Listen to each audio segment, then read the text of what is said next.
Yeah, as usual, yeah.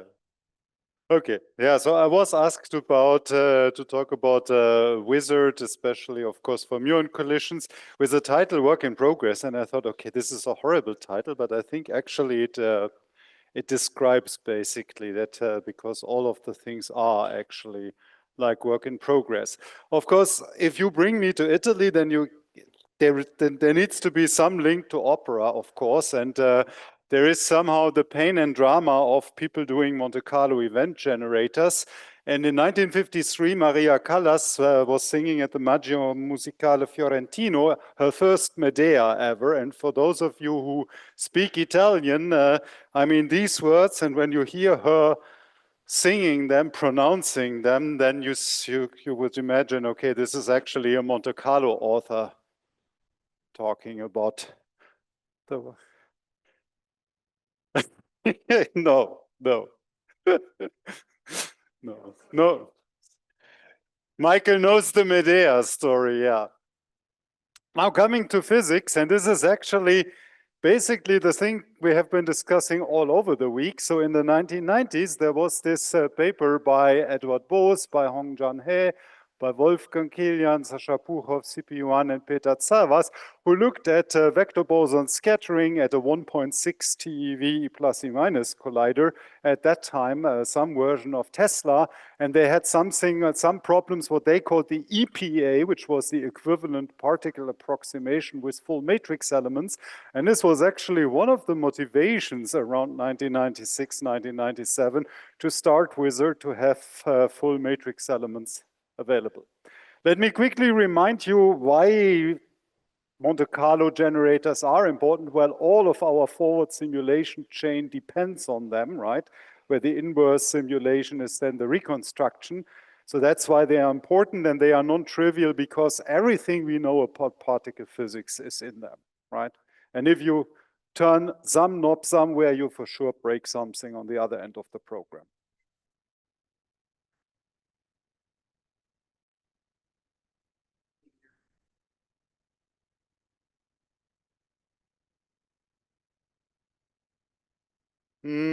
That's a good question. I think QCD is more general. Probably they mean the PDFs there.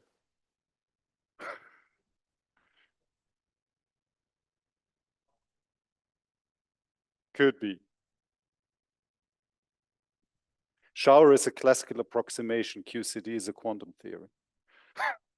Well, okay, not fair. Not fair. Showers are beyond the classical approximation for a long time now. So I put here some documents from the ECFA Higgs factory study on precision calculations on simulation and Monte Carlos, and also some other references from SNOMAS and from the FCCE theory effort here, where you find interesting stuff on Monte Carlo generators for lepton colliders. So for those of you who don't know Whizard, it's a complete Monte Carlo generator basically for all colliders. We are currently in the version 3, which came out in Corona, which was actually my birthday. Happened to be there. So we have hard matrix elements internally from omega BSM through UFO, and NLO matrix elements externally from these kinds of providers. Parton shower can be both internal or external, and hadronization is external interfaces to different programs. These are the people working on it currently.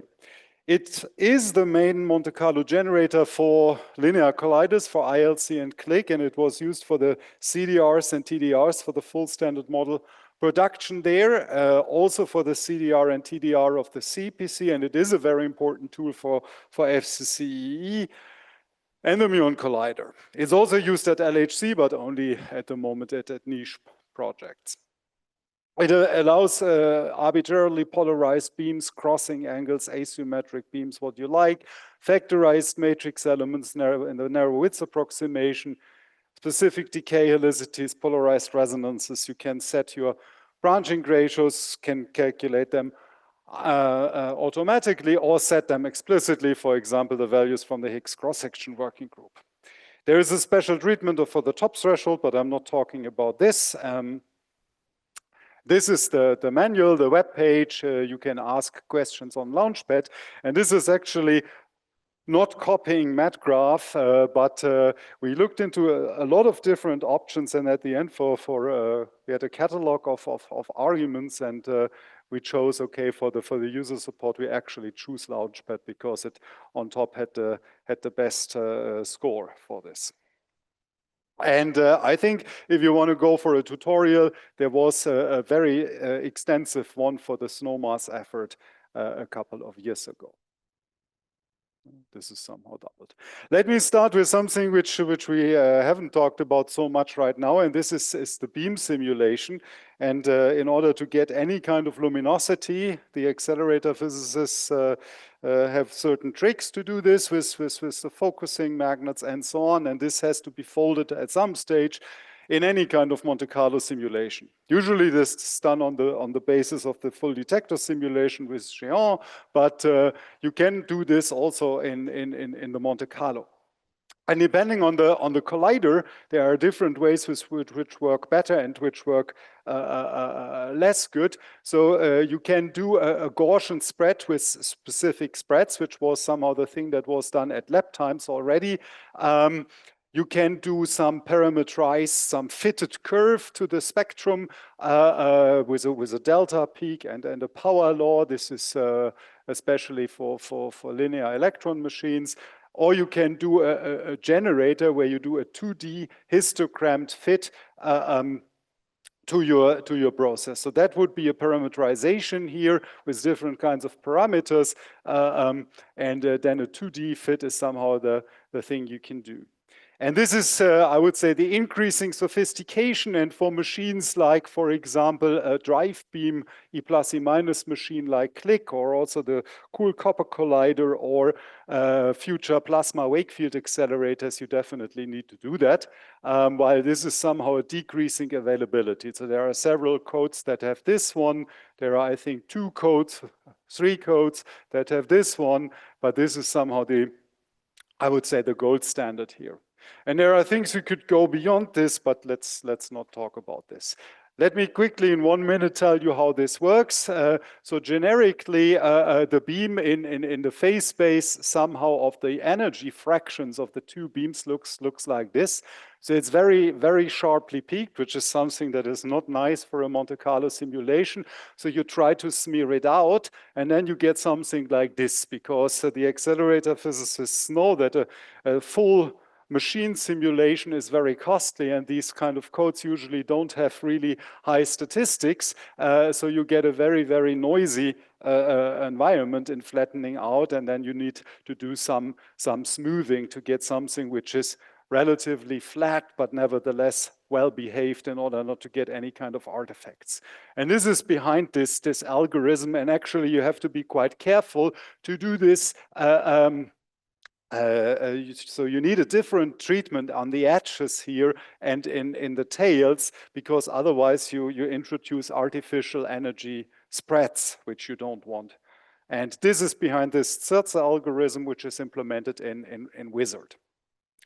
Now the new kid on the block, so to say, is the big elephant. That's the FCCEE, and I cannot speak about muon colliders here without mentioning this machine, because it might also play a role for the muon collider, who knows. So there are 4 experimental sites, and actually because there are 2 places where the beams are fed in here, and because of the constant energy loss due to the synchrotron radiation, all of the 4 experimental sites are different, and all of them are asymmetric.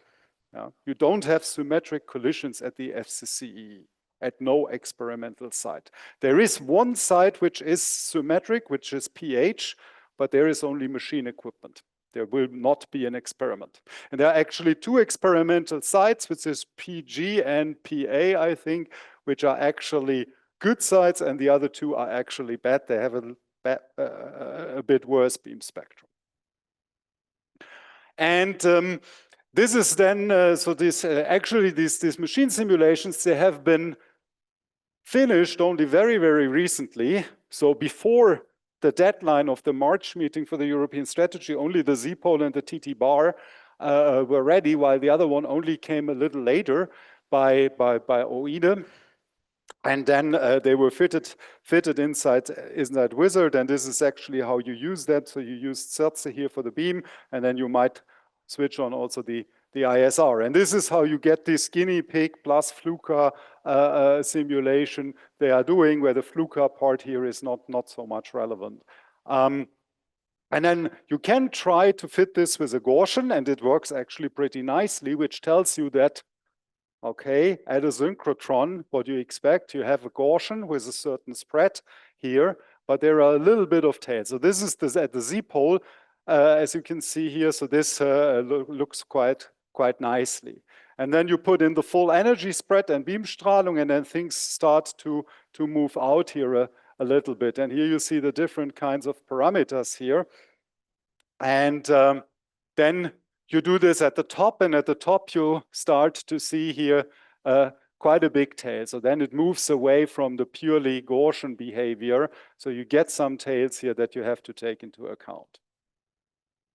And there is a lot of this, and this kept us busy in the last couple of weeks actually, but this is now ready for all 4 interaction points for all 4 energies. This is all ready. So this is the plus and minus spectrum, and there is also the gamma-gamma spectrum. This is not the equivalent photon approximation. This is really the classical photon beam background that you get at any kind of machine, which is also fitted there and is included, if you like it, in the simulation. And here you can see how this actually looks like. So when you simulate E plus E minus to mu plus mu minus at FCCEE, and here you see the sum of the 2 rapidities of the muon pair, then you see that this is shifted at the DT bar threshold. So this is not fully symmetric, and it actually has a 0.04 shift in rapidity because of the asymmetric conditions. Now let's go to some machine that Michael already mentioned. First of all, there is the cool copper collider, which can somehow operate in this energy range, and Lindsay Gray and Spencer Gassner did the simulation there. And that is also, yes?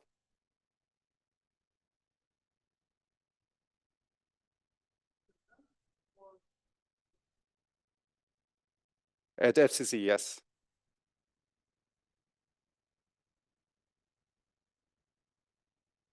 Yes, but I think this is, I think so, yes. I cannot really give you the numbers, but I think this is estimated. I had a discussion with Menji Ruan 2 weeks ago in Barcelona on the CPC workshop, because I was curious. It's very similar at CPC, and they are well aware, and at least in their simulation they are taking care about this. It's also an issue for the threshold scans, right? Because in principle none of the 4 experiments is simultaneously measuring at the same energy stage.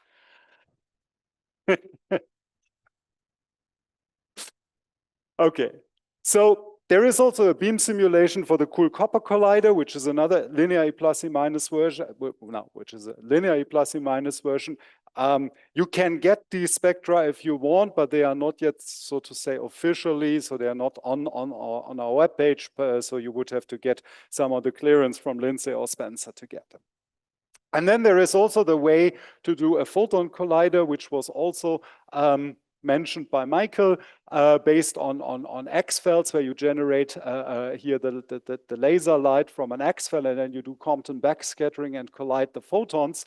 And you would do this in a range of 280 to 380 GeV. And I think the latest number, which I got last week from Tim Barklow via Martin Berger, is that you could actually reach 3 to 4% precision on the trilinear Higgs coupling if it's a standard model value when running this machine, a 4-kilometer machine at 280 GeV. But you see here, this is clearly something where a parametrized spectrum doesn't work. So you really want to fit this. So the photon collider spectrum here, this is clearly special, and it's also by construction, by the Compton scattering, it's always polarized. Now, getting back to the muon colliders, So Zirze has been made ready for the muon collisions. At the moment, there is no really realistic machine design at the level of realism of, let's say, FCC or ILC. So there is no really beam spectrum. And I talked to Daniel Schulte about this, and he said, okay, for the moment, please use something like a Gaussian spread with something like the order of a per mil spread. So this is what you should use. So here you can see the overview of the different spectra that are available that you can use. And Whizard is ready for the muon collider spectrum once there is a realistic machine design.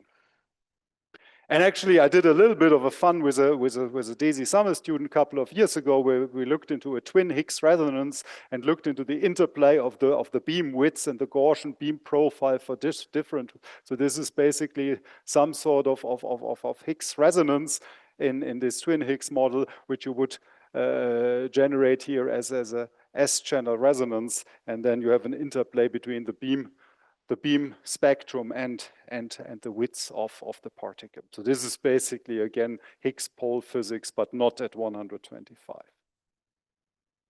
Now coming to the NLO automation, so the loops and lags part, and I'm not talking about the top threshold today, but merely about the rest. So fixed order NLO is in that sense fully automatized, like in Sherpa and Metgraph. So really what you would need to do is E plus E minus or mu plus mu minus to these different numbers of fermions plus photons, gluons, whatever, at NLO QCD plus electroweak with arbitrary cuts. And so all the machinery is ready. Here you see the different things, and this is QCD, so this here you can replace E plus E minus by mu plus mu minus. And at the moment, the thing where we ended up was NLO full calculation in QCD for 6 jets in the final state. And this is a polarized comparison. And here are some calculations. So this is NLO QCD for TT bar H at the muon collider, really. Again, another summer student of mine who was here last week, who is now a PhD student of Fulvio.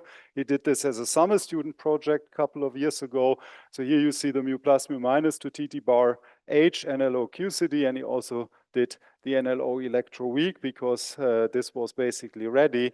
And here you see how you can extract, let's say, at the NLO QCD level, the top quark Yukawa coupling from the cross section. That's a similar exercise that was done a few years earlier by Click DP collaboration.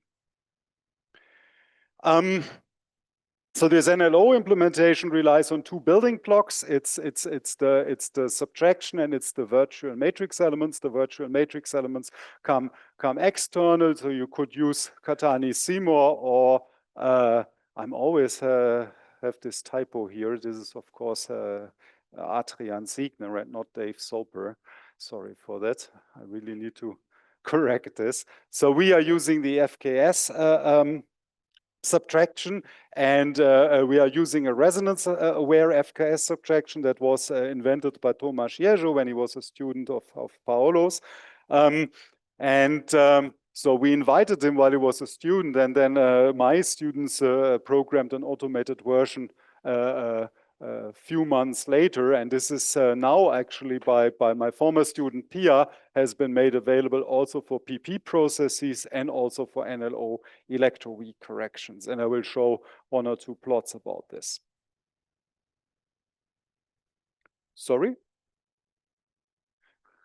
Loops are external. You can use regular, you can use open loops.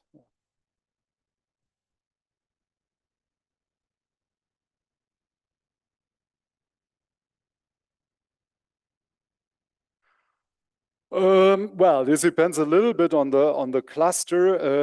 I would say if you have a cluster of order 50 cores, half a week.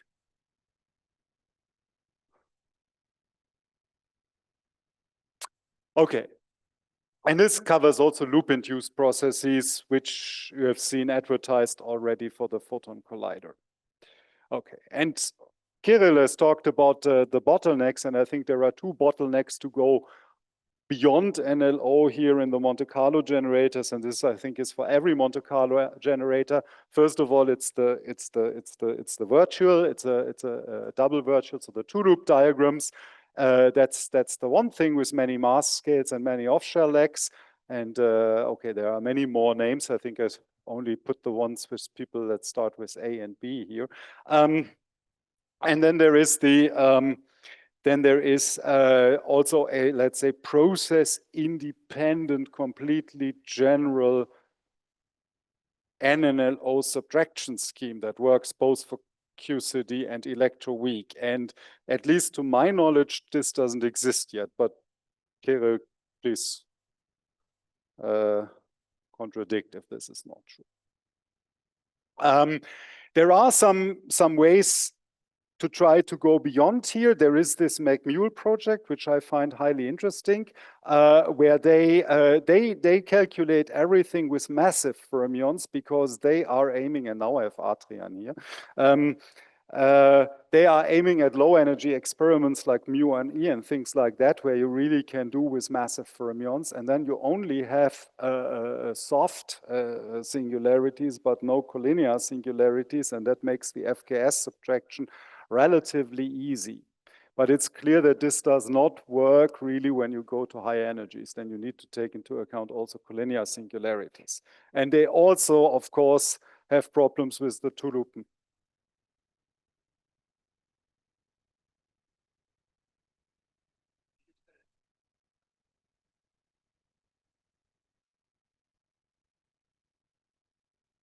Yes.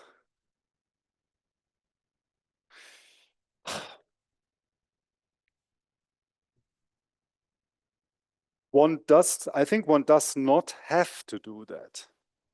It's very often done, right? So by this ISR or by this electron PDF of Frictione, but it's not necessary to do that. So for example, the NLO electroweak calculations that we did for the muon collider was always fully massive leptons. The question is when you try to come up with an uncertainty estimate, right? And you want to say, okay, my NLO calculation has this and this theory uncertainty. I think that's even more difficult to come up with than in QCD. Okay, and then so here the virtuals, actually there are no true two-loop virtuals in the processes they are calculating. They use some tricks on estimating these by going from massless two-loop integrals and say, okay, we know a little bit how they behave when we insert the masses. And this is, I think I understand they got the two-loop integrals here. There is some work by Iris Freitas and company towards Griffin here, but this for the moment works only, to my knowledge, for one dedicated process. But this is really something we start to think about how to go, let's say, beyond NLO here, but this I would say is really some first baby steps. And this plot actually shows here how the resonance aware subtraction works. So the orange dots show you where the energy fraction of the radiation with respect to the resonance spreads when you have a standard FKS, and the blue ones show how close you get to the resonance when you use the resonance aware. And Pia and company, they calculated then this list of processes, 2 to 2, 2 to 3, 2 to 4, which we did here. And then you see the Sudakov factors. And this was this table that was already shown by Davide here. And as I said, okay, this is for electroweak corrections for massive initial state muons. And in principle, this all works fine. If you put this to 10 TeV, and you do really the iconals there, the iconals, the soft subtractions, at some point you get in some numerical business and have to be a little bit careful. But I would say that it is semi-automated and it's under control if you know what you are doing. And okay, this is then how we check that this all works with the Sudakov regime, but this was all presented by David, and I don't have to go into the details here. But let me show some distributions that we did here. So this was Higgs Strahlung here, and then here you see the PT of the Higgs, the rapidity or the angular distribution, and then you see here these huge corrections that come, of course, when you have QED radiation that can go all over the place, which can become, of course, very hard. And then here, this is this kind of experimental selection cut that I mentioned, that you say, okay, there should not be any hard photon that is, let's say, taking like 70% of the beam energy. That should not be in any of the events. And then this blue curves goes into this, what is it? This color here, and then you see that that you get somehow a more decent differential K factor here.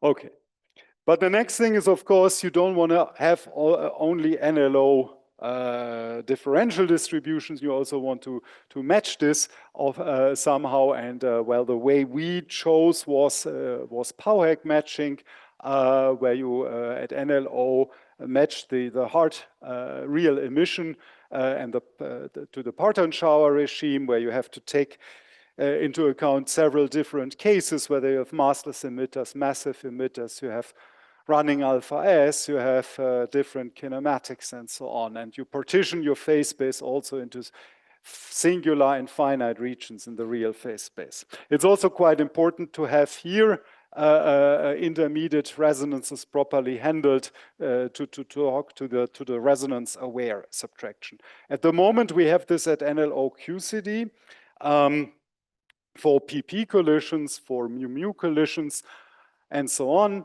We are working on the generalization to QED and electroweak. And here you see something that we are working together with the Atlas group. This is comparison to the 13 TeV data. So this is TT bar, and this is the PT distribution of the two hardest B jets. And here we did a comparison between our implementation and Pauhack box to the Atlas data. And here you see a different kind of matching. This is now ILC 500 setup. So this is TT bar jets, so where you have up to 2 jets from the matrix element matched to the shower. And that's the PT distribution of the hardest jet. Now, the next thing is, of course, also NLO BSM. And here, let me present.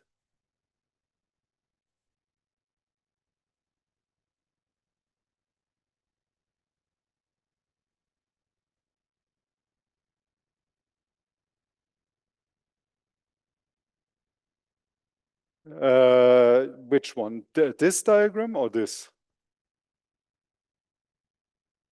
In this. Okay. So the blue is this one. Oh, okay. Well, okay. This is just so you see there are different. So the blue curve is the lead. So this is the PT distribution of the leading jet, right? So okay, there are 2 BTEC jets, and then you take 1 jet from the matrix element, and then you take potentially more jets that come from the shower. And so at the leading order, so this is the leading order PT distribution of your jet, basically the recoil against the TT bar system. And then you get the NLO fixed order calculation, that's the red curve, and then the other colored curves are curves where you vary the parameters of the real partition. So there are different parameters where you separate, let's say, the singular part of your real emission phase space and the regular part. This is basically just validation of them. Good. And then this is I would say, mostly KIT project together with Siegen. So this is NLO QCD corrections for heft, so Higgs effective field theory for the process PP to jet HH, so vector boson fusion into di-Higgs. And here you see the di-Higgs invariant mass, and here you see the PT of the Higgs. And those are different, so that the colored curve are different values of these Heft operator coefficients. So this is using Whizard plus GoSam. So when there is, let's say, a one-loop provider that gives you the QCD corrections, then you can do this basically also out of the box.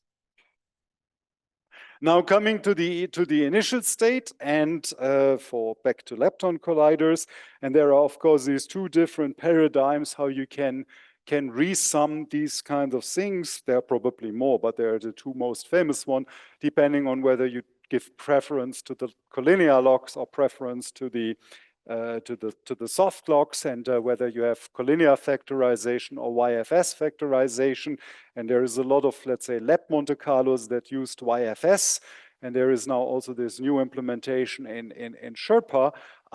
We still plan to do also a YFS implementation in Whizard, but at the moment we are somehow still understaffed in some sense, and as there are two existing implementations in modern codes, in the modern version of KKMC and in Sherpa, we didn't prioritize this, but nevertheless, we want to do this. But we do have an implementation of this collinear framework here, actually, since a very long time. So here you see, again, this is the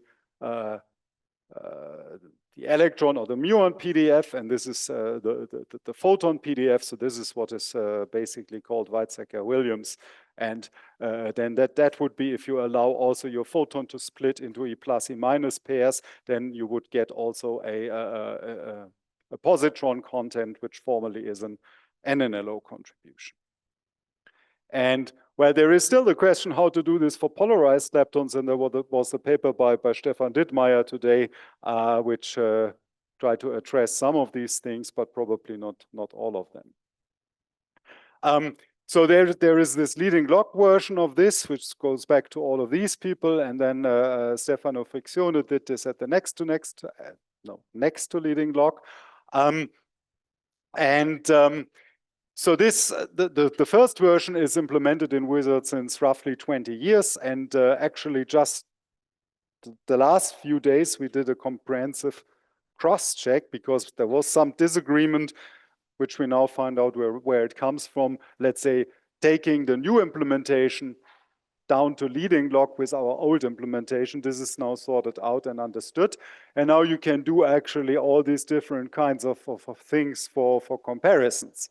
And yeah, so the tricky thing compared to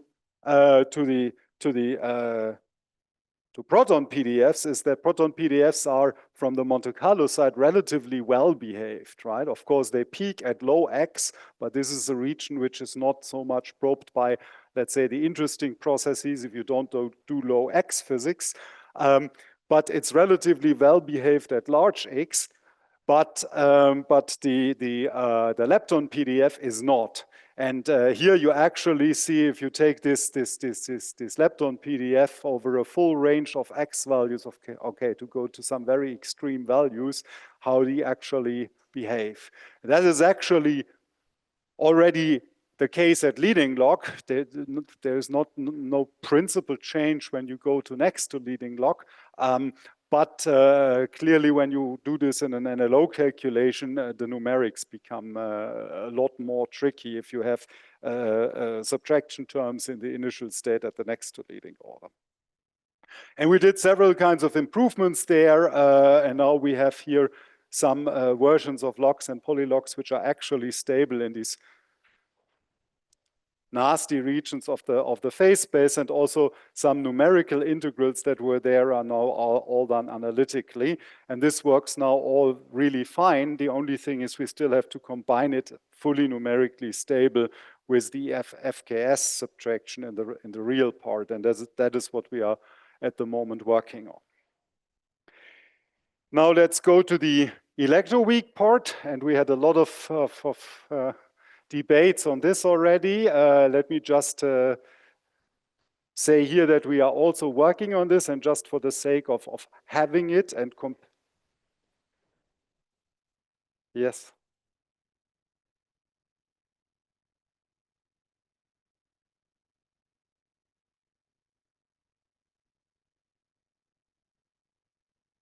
The matrix element is done with massless electrons.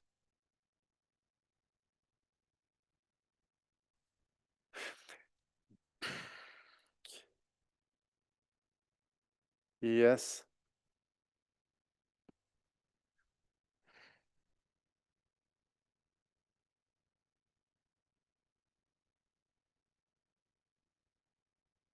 Yes.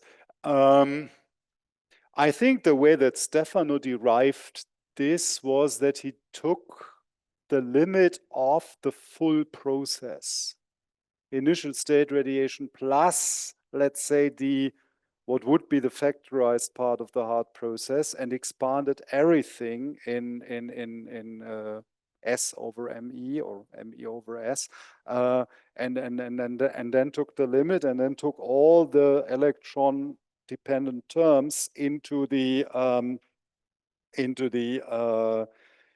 PDFs.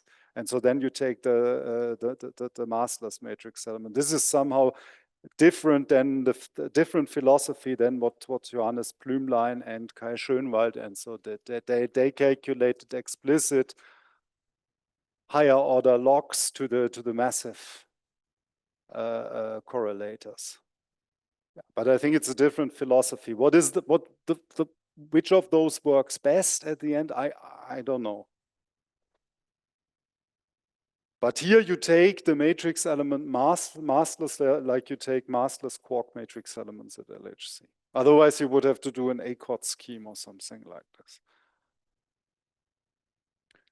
Okay, so this is also now implemented in Whizard, and as Richard was pointed out, well, he said this is to appear. Actually, yes, the paper is going to appear in 1 or 2 weeks, hopefully.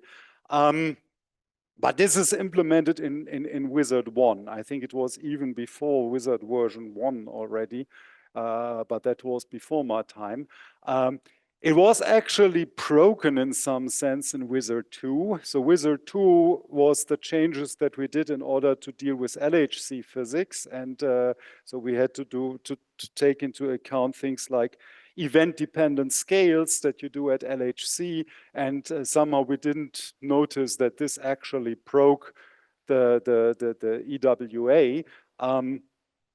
So it just gave wrong values somehow, and now this will be in the upcoming version. This will be fixed. We also have an implementation of the electroweak PDFs where we have CTEC-like grids that are in an LHA PDF-like version, which is for the moment private, which has all the standard model parton content in the muon available, and I will just show one sneak peek plot. So this is shown here. We have seen plots like this a lot. So this is again the process we have seen here before. This is again di-Higgs production in this kind of process. Here is the threshold region where we were here just playing with, let's say, the X-min condition. And this is for a 10 TeV collider here. And this is the W-induced, this is the Z-induced process. This is new production, which is, so this is only longitudinal, this is only transverse. All of this you can do. And here is a first comparison where you see the differences between the EWA and the electroweak PDF, again, for this very easy process of di-Higgs production, where you don't expect much to happen, where you also see that there is not really a big difference between the EVA and the EV-PDF. You can also do some fun, because the infrastructure simply allows this, and basically do QCD PDFs, NNPDF 3 or something, or 4, and then do the EVA and do vector boson scattering into HH at FCC at 100 TeV, which of course you need to fiddle around a lot here with the jet cuts in order to really get a good agreement here. And then Kirill will again, rightfully, I guess, complain about the usefulness of this, but okay, at least you can technically, you are in Germany. Germans always complain if they ask.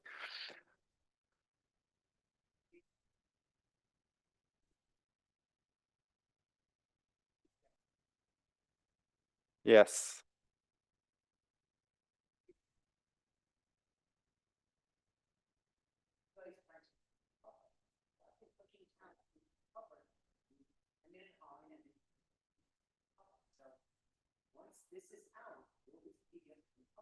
I think after the paper is out, but Young, I think, is more, should comment on this.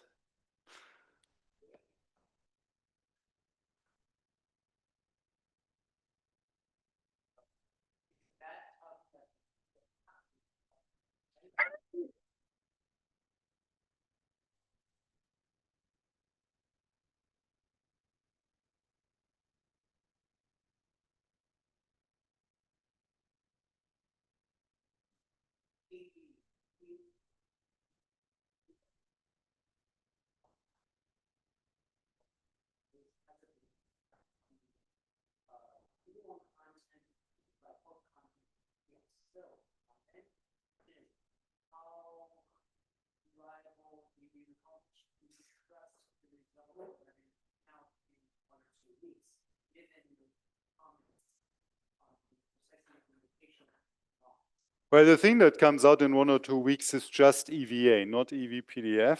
The EVPDF will come out later.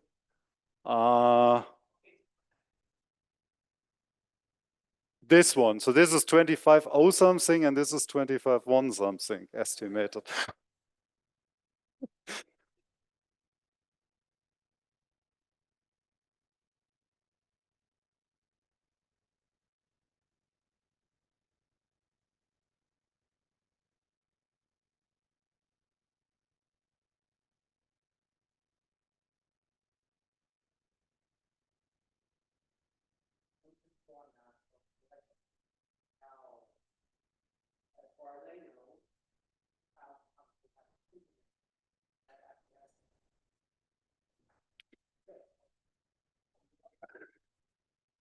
Well, okay, we for sure will have to comment on this. I cannot tell you how big the difference is. I mean, one thing is that Stefano, I think, did this both at next to leading log, while this is only leading log. So that's for sure some difference. How big that effect is, I don't know. On the other hand, I mean, the whole effect, I think that whether you take this evolution into account, you can probably all absorb in a different scale choice. Right.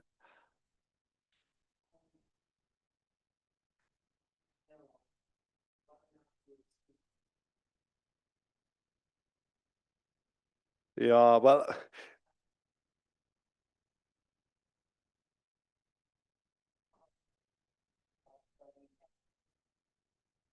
yeah, I mean, I have to say, independent from tau, I would also say I'm a bit skeptical when you try to do anything of these below MW.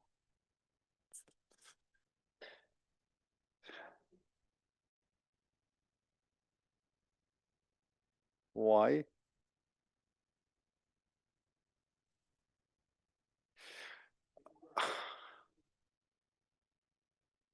Ah, yeah, okay. Well,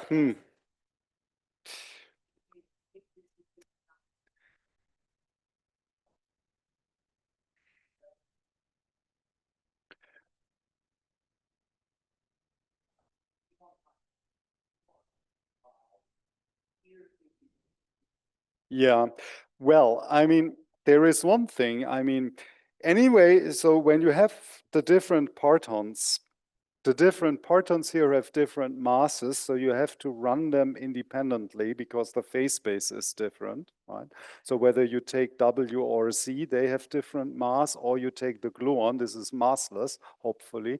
And so you have to do that separately, also the photon one.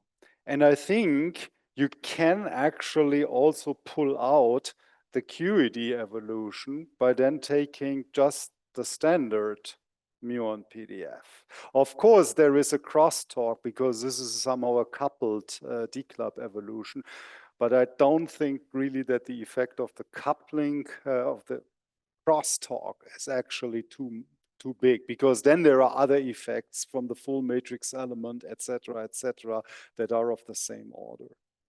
So yes, I mean, you are right. This makes a difference, and I think we have to think about what to do with that, but that comes next. I mean, for us, the first thing was to get the implementation, because this is not so trivial to get this to work. And to validate this against the EVA, which have basically the same kinematics and stuff like that, to get it technically to work. And now we can start worrying about the physics things. So thanks for pointing it out.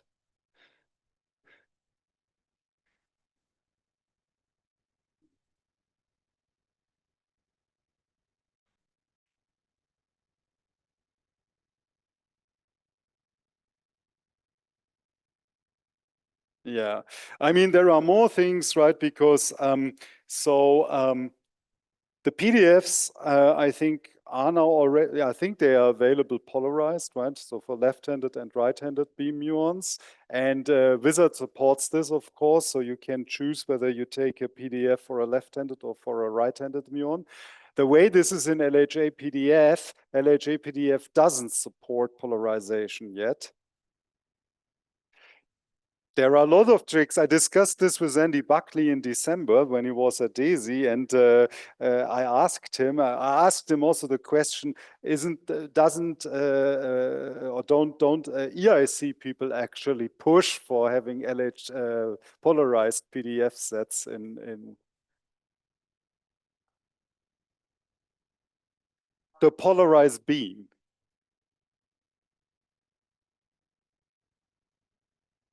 Yeah. Yeah, well, we solve this issue. I mean, the point is, I agree that you can also work easily around the polarized beam. What we would like to have clearly is just a switch, just okay, tell LHA PDF by an argument, give this to us, and not call for each polarization a different set or something like that.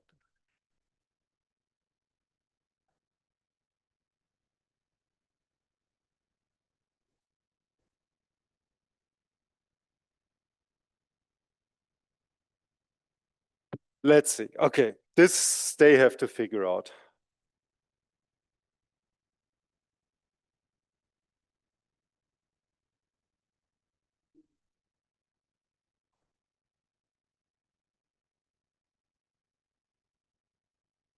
It's just a different it's just a different component. You just like you call jam or anti-strange out of the proton. Yes. Yes. Okay, if there is something more clever coming up by LHJ PDF, we are happy, but at the moment this is working.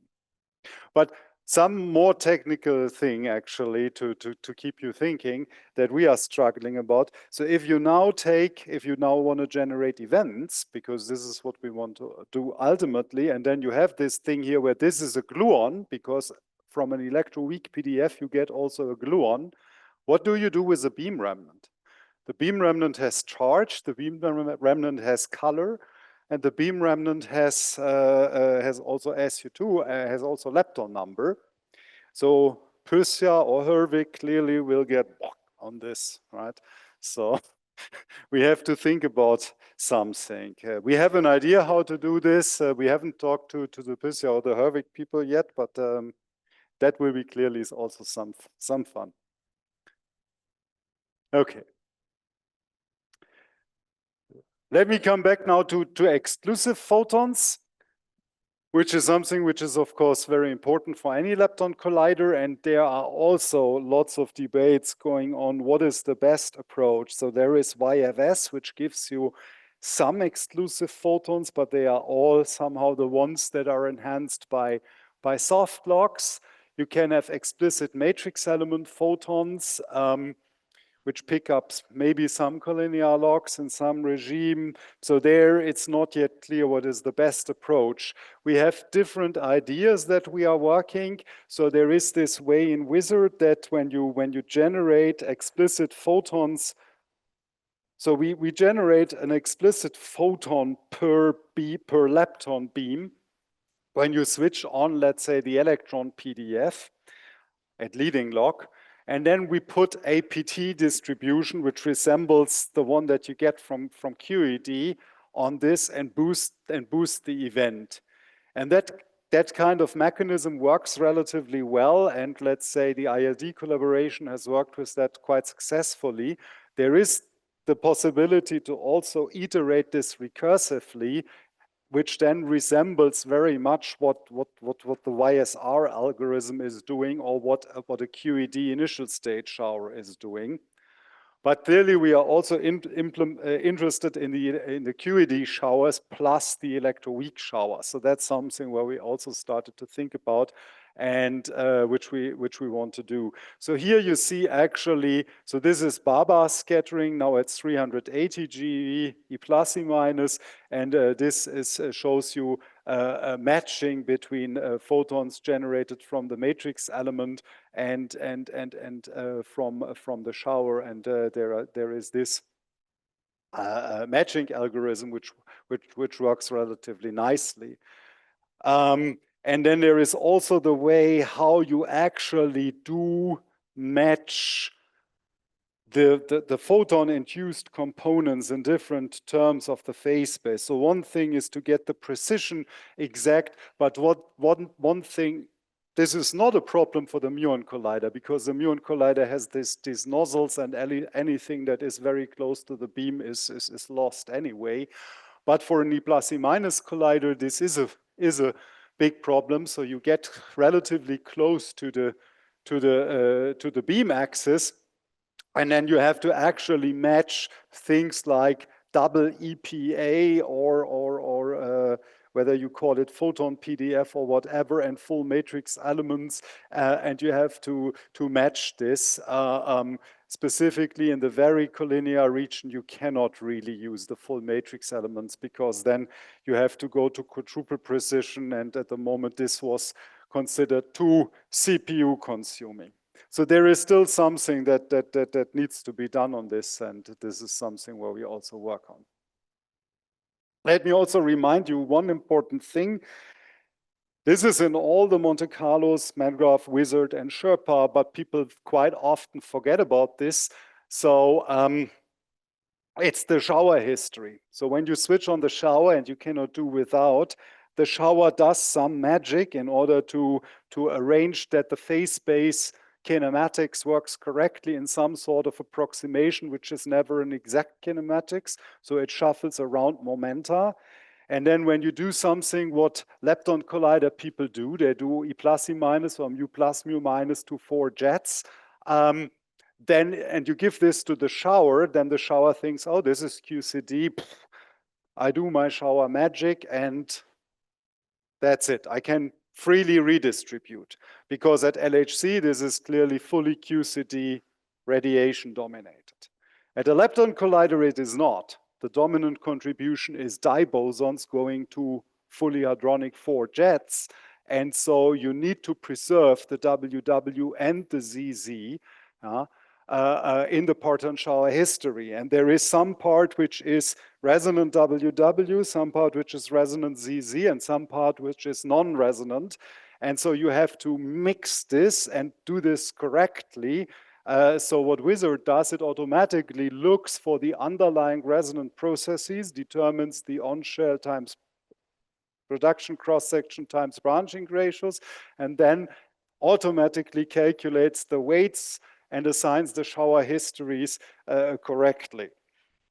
And there are observables that actually really do depend on this when you look into diboson processes at a lepton collider in a fully hadronic. If you look into observables like the number of photons, the energy distribution of the photons, or the number of visible particles, or the number of neutral hadrons, or something like this, then this only comes out right if the shower really has the correct shower history. This is also well known from LHC, where this was, for example, observed in TT bar events, where you have to preserve the top and W.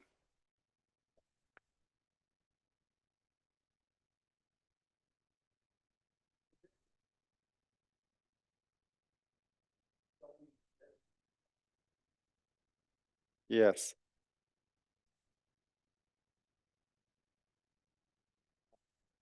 Well, the matrix element is fully with all interference. But then what we do is we are saying, okay, we have these 4 jet final states, and then we get, I don't know, 80% from WW, 18% from ZZ, and 2% non-resonant. And then we simply take the kinematics, and there are some switches that you can do, and when you are a little bit off the kinematics, then we take these probabilities and simply dial whether it's resonant, and then we just write a fake resonance history into the event, and then Pythia knows. To our knowledge, at the moment, this is good enough. Of course, in order to really get the correct shower history on these resonances, you need the full next to leading order off-shell calculation.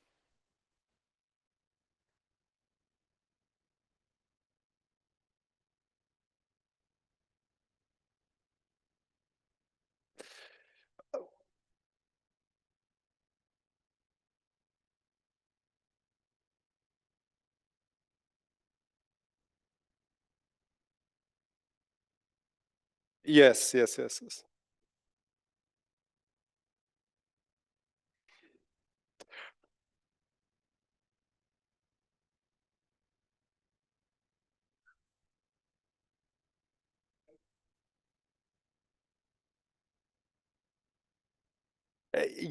Okay. Yeah, maybe I should explain a little bit more what is going on here. I mean, so the matrix element is fully onshore with all the interference, the full process with all fully offshore with all interferences. But then if you take Whizard face value, then this is E plus E minus to 4 jets. And there are no intermediate W's and Z in the event records because the final state is 4 quarks, right? And then Pythia sees this and sees, okay, there are 4 quarks, and starts to put particles that are close in showers, and in the shower it does some recoil scheme and so on, and shuffles momenta around and potentially kicks you off from the resonance, right? And this is what is happening. This is modeling in some sense.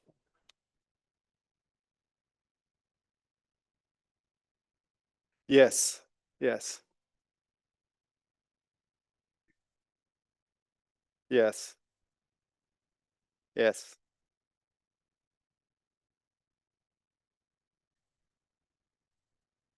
Yes. Yes. Yes. Yes. Exactly. Okay. So the hour is up. I think I just have one remark on BSM models.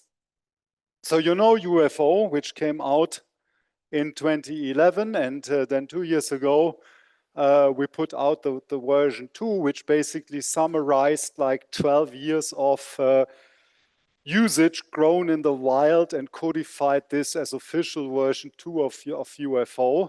And there is this big thing of different kinds of BSM that you want to support. And clearly this is, well, I would say almost all of it is working, right? Because it's automated. But my general definition of automation is automation means everything works until you hit the first thing that breaks. right? This is what automation means. So all of this works, but we had, I mean, I know this from Sherpa, I know this from MedGraph, I know this from Herwig.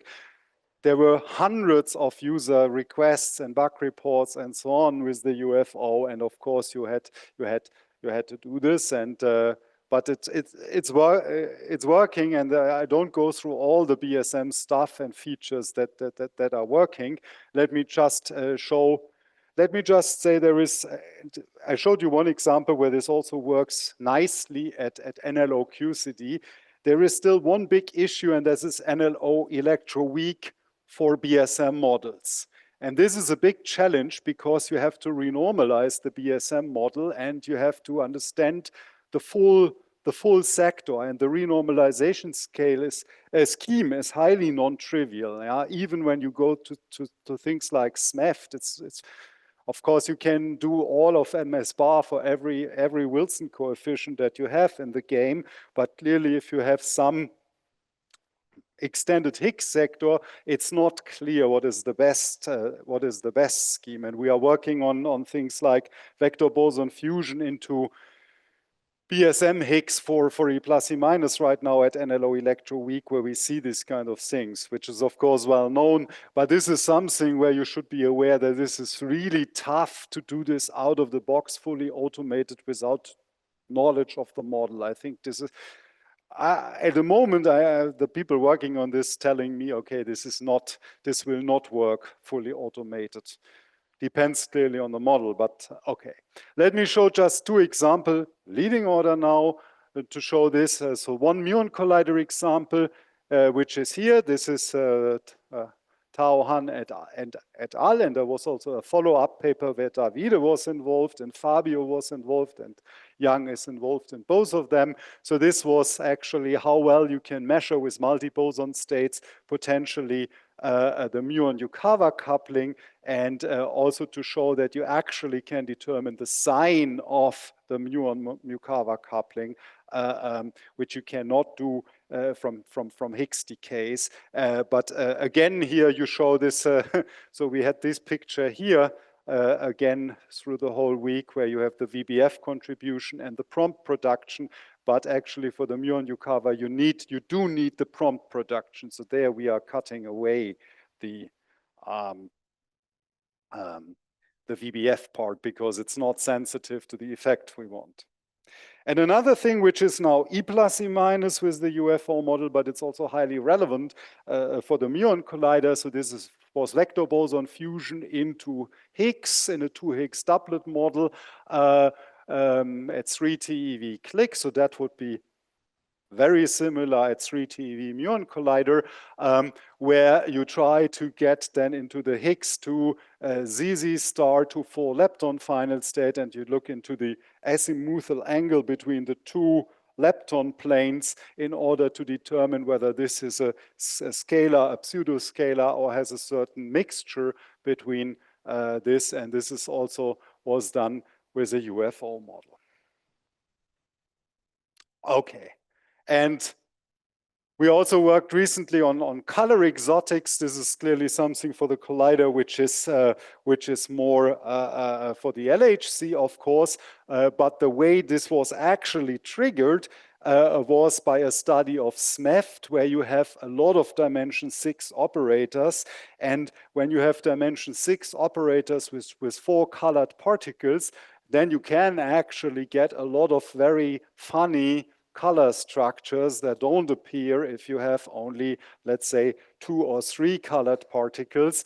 And so then we came up with a tool that actually does a fully automated Clebsch-Gordon decomposition actually for any kind of gauge group, and can handle really color exotic particles in the matrix elements, for example, 24 or 27 of QCD, and really knows how to deal correctly with the different color flow indices, or even for 5 QCD particles. Okay, let me summarize. So I think I hope we are all convinced that Monte Carlo event generators are really the big workhorses for standard model and BSM physics. I showed you what we do have in Whizard, what is useful, what is necessary, especially for the muon collider. So the fixed order NLO QCD electroweak for the standard model, and NLO QCD is mostly under control for BSM. And we have attempts to go to NNLO for QED. This will be really a long way. There is this long debate on what is the best thing for QED, whether it's collinear factorization or iconal factorization, and then also what is the best matching description, and then what do you do with QED plus electroweak showers and matching. It's very clear that, like at LHC, I think there is not the a priori best strategy. So every group, every team, every generator has their ideas, has their preferred way to do this. And I think some of them will turn out better in one type of process, some will turn out better in other types of processes. So I think it's good to have, let's say, a few of them.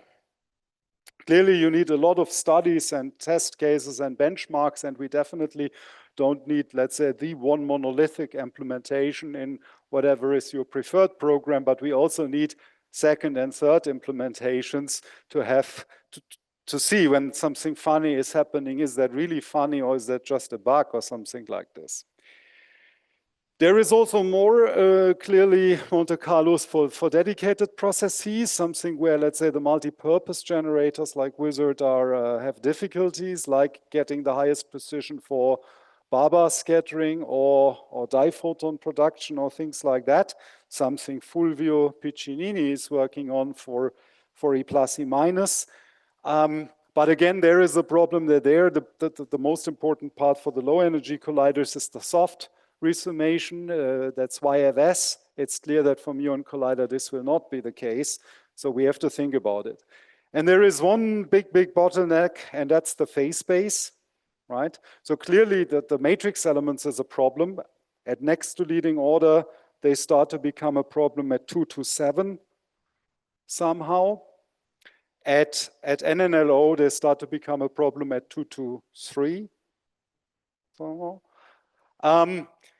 But for the phase space, this is in both cases the bottleneck. For complicated matrix elements, it starts at 2 to 3.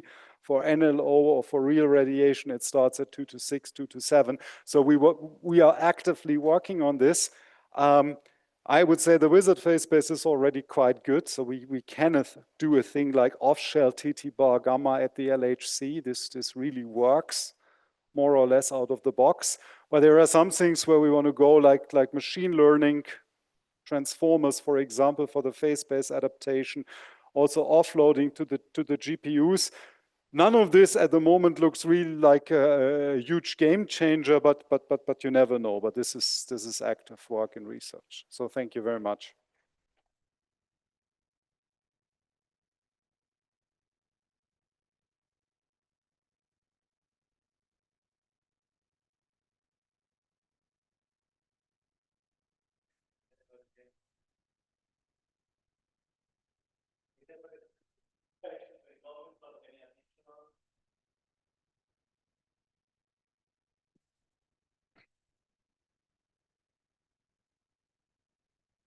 Richard.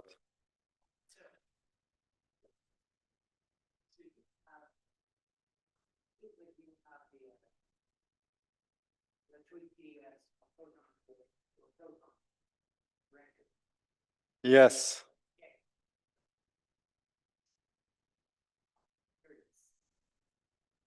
Make a suggestion. I haven't really thought about it yet. Well, there are a few things I thought about. Left-handed per violation. Ah. BSM. I mean, fun stuff. Yeah, BSM. Fun stuff. Left-handed per violation. We did these resonances, right, in dibosons, in vector boson scattering for LHC. So yeah. Spin 2, doubly charged. You know, things you can't do with quark gluon scattering. That's why you do vector boson scattering. You have the same sign charge. I mean, it'd be interesting to see how far you can get this, because I tried doing this back when I was a student, but it's just the computational resources were a bit much for me at the time. Or So- the demands were a bit much for me at the time. One quick remark to you, actually. So where is this here? Yes. So here you see, and so this is how you would call the EWA here for the muon collider. And there are different kinds of modes for the EWA with certain maybe non so intuitive names. We have also implemented your version from your paper with Innis, but we haven't run anything with it yet. But you can also run it in Whizard. Let me know if there are any typos, or if there are any disagreements, because it's new, so it might be stuff. Cool. Usefulness. This was actually, I mean, implementing this after we had fixed the bugs and updated the infrastructure was a work of 15 minutes, I would say. I know it. It took me a little more time because I restructured the code to work a little more quickly.